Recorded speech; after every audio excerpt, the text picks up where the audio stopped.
comarca explicarem com fem els nuclis.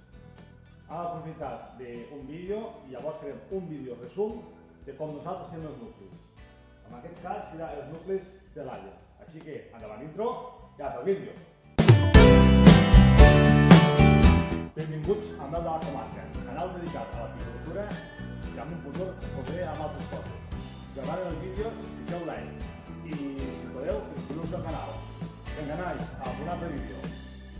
Bones, aquí tenim un nucli l'Alle que explicarem com nosaltres fem aquests dos nuclis.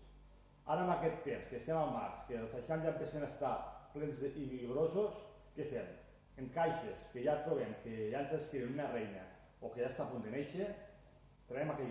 Sempre i quan hem de mirar que no sigui una reina per canviar-la, que sigui una reina ja per examinar. La diferència, normalment, quan volen canviar una reina, trobarem que és a la part de dalt. Una o dos reines.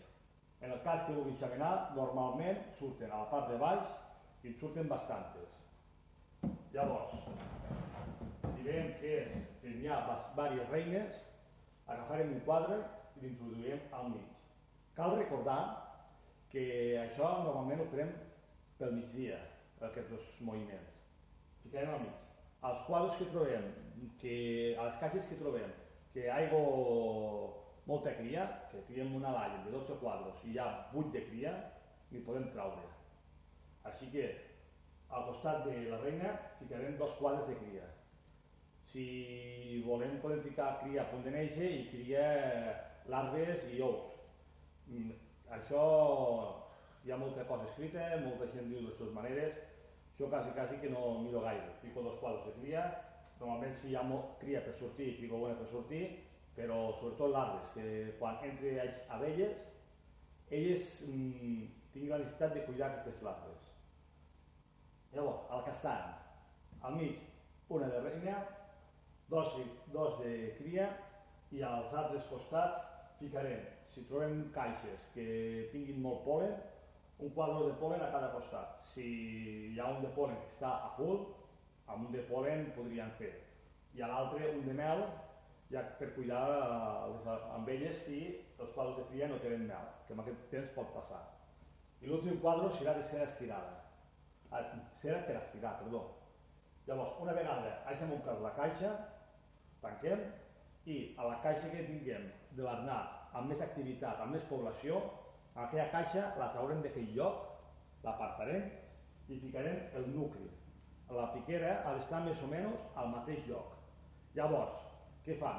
Totes les abelles que estan a fora, per això ho fem al migdia, i totes les que ja hagin sortit de la caixa, al tornar, tornaran al nucli. Com que hi ha cria per tirar endavant, es queden aquí i tiren endavant la reina. I a la caixa que tenim amb molta població i així, la ficarem a l'altra punta de l'arner. Llavors, a cap de 30-40 dies, podrem examinar la caixa si la reina ha tirat endavant. Si tira endavant i ja omple tot ple de cria, ja podem passar a una caixa a l'Alle. Jo sol fer quan ja el nucli ja empieza a quedar-se una mica petits, perquè tinguin força d'ocupar les caixes. Això seria el que fem més o menys pels nostres nuclis. Confio que aquest superresum us hagi agradat.